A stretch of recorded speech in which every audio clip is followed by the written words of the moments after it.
যে সমস্ত পুরুষ মানুষেরা তারা তাদের স্ত্রীদেরকে বেপর্দায় রাখে, পর্দা করায় না, তারা দায়ী হিসেবে জাহান্নামে যাবে। কথা আমরা বারবার শুনে আসছি। এক কথায় মেয়েরা যদি বেপর্দা হয় তাহলে পুরুষ মানুষরা অপরাধী, বেশ ভালো অপরাধী। আচ্ছা, আপনার মেয়েটা বা আমার বৌমাটা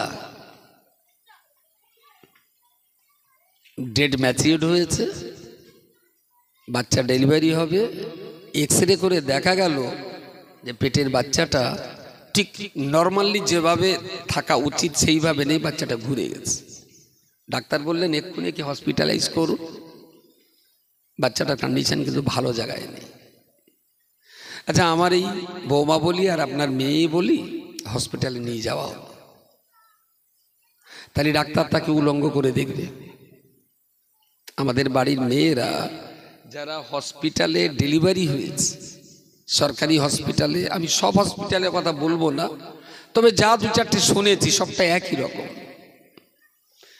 একটা ঘরে যদি 6টা বেড থাকে, প্রত্যেকেই প্রসূতি, কারো 8 ঘন্টা, কারো 1 ঘন্টা, কারো 10 মিনিট পরে হয়তো বাচ্চা ডেলিভারি হবে।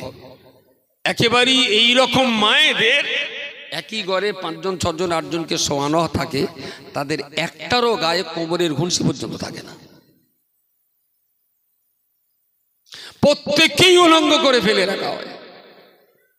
কি কঠিন ভাবে তারা বেইজ্জতি হয়, ও বাড়ি এসে নিজের স্বামীকেও বলতে পারবে না যে আমি বাচ্চার জন্য এতটা বেইজ্জতি হয়েছি। বলেন আমি কি করে জানলাম? খুব লজ্জার মাথাকে আমার এক ছাত্রী আমাকে ফোন করেছিলেন যে হুজুর পারেন যদি কিছু একটা করুন নারী জাতির জন্য, আমরা খুব অপমানিত। আমি বললাম কেন রে? তাহলে হসপিটালে ডেলিভারি এইভাবে হয়, সে লজ্জা, সে অপমান। প্রায় মা যারা একটু লাজুক, একটু ধর্মিক, একটু নামাজ কালাম পড়েন, একটু আল্লাহওয়ালা মা, আল্লাহওয়ালি মা, বলে ওই অবস্থানে শুধু কাঁদে, জাল্লাদ এর চাইতে তুমি যদি মরণ দিতে আমি ইজ্জতের সঙ্গে মরে গেলেই ভালো হতো। বলছে কিছু একটা করুন।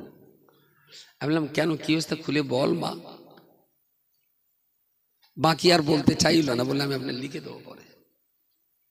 ও লিখিতভাবে দিয়ে বলল হুজুর কোনোদিন যেন আপনার জামাই না জানে, আমি কিন্তু হসপিটালে বাচ্চা প্রসব করতে যেইভাবে লজ্জিত হয়েছি। হুজুর আল্লাহ আমার যা পাপ দেয় দেবে, আমি আর আমার পেটে বাচ্চা আসুক, আমি আর চাই না এইভাবে অপমান হতে, এর চাইতে আমার মরণ ভালো ছিল। আচ্ছা, এই জায়গায় দাঁড়িয়ে আমার বৌমা, আপনার মেয়ে কি আরেকজনের মা বা আরেকজনের স্ত্রী যারা হসপিটালে এইভাবে চরমভাবে অবজ্ঞা আর অপদস্থ, অপমানিত হচ্ছে, যদি আপনার বাড়ির একটা মেয়েকে, আমার পরিবারের একটা মেয়েকে, আরেকজনের পরিবারের একটা মেয়েকে ভালো ইসলাম শিক্ষা দিয়ে, ভালো কোরআন শিক্ষা দিয়ে, আদব আখলাক শিক্ষা দিয়ে ওই মেয়েগুলোকে যদি ডাক্তার করতে পারতাম, তাহলে আমার মেয়েগুলো ডেলিভারির সময় আমার বাড়ির ডাক্তারের কাছে ইজ্জত সম্মান রক্ষার গ্যারান্টার তারা নিজেরাও হয়ে যেতে পারত। আমি কি বোঝাতে পারলাম? মাথায় ঢুকেছে নাকি? সবাই যদি আলেম হয়, সবাই যদি মাওলানা হয়, সবাই যদি সুফি দরবেশ আর কারি হলো, কিন্তু পেটের বাচ্চাটার ইজ্জত বাঁচানোর জন্য, মায়ের ইজ্জতের জন্য ডেলিভারি করবে কোন হাফেজ না মাওলানা না মুফতি না কারি? ওখানে তো ডাক্তার দরকার। তাহলে আমরা যদি ডাক্তার তৈরি করতে পারি, তবে আমাদের মায়েরা বেইজ্জতির হাত থেকে রক্ষা পাবেন। আমরা ফতোয়া দেব মেয়েদের বেপর্দায় রাখা জাহান্নামের কাজ, অথচ বেপর্দার হাত থেকে মায়েদের বাঁচানোর জন্য আমাদের মেয়েদের ডাক্তার করবো না, এটা হবে কেন? এ তো এক ধরনের ভদ্র শয়তানের কাজ। কমিউনিটি ডেভেলপমেন্টের জন্য হ্যাঁ হাফেজ একটা দরকার, মাওলানা একটা দরকার, কারি একটা দরকার, সমানভাবে ডাক্তারটাও প্রয়োজন, সমানভাবে সেনাবাহিনীর জওয়ানটাও প্রয়োজন, সমানভাবে পুলিশটাও দরকার, সমানভাবে এসডিও বিডিওটাও দরকার। তা নইলে মাথা তুলে খোলাপথা ব্যাংকের ম্যানেজার, আপনি টাকা তুলতে গেছেন, তো 73 SEVENTHREE।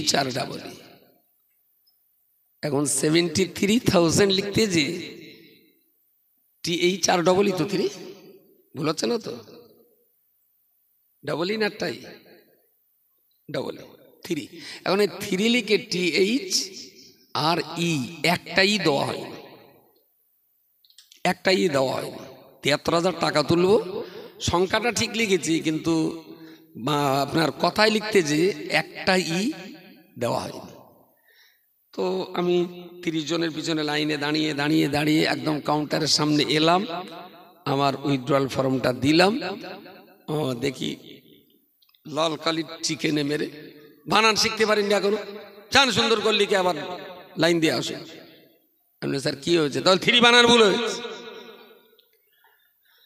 যদি ওটা RSS এর সদস্য হয় আপনাকে কেটে দিয়ে আবার 22 জনের পিছনে দাঁড় করিয়ে দেবে। ওই জায়গাটায় যদি আপনার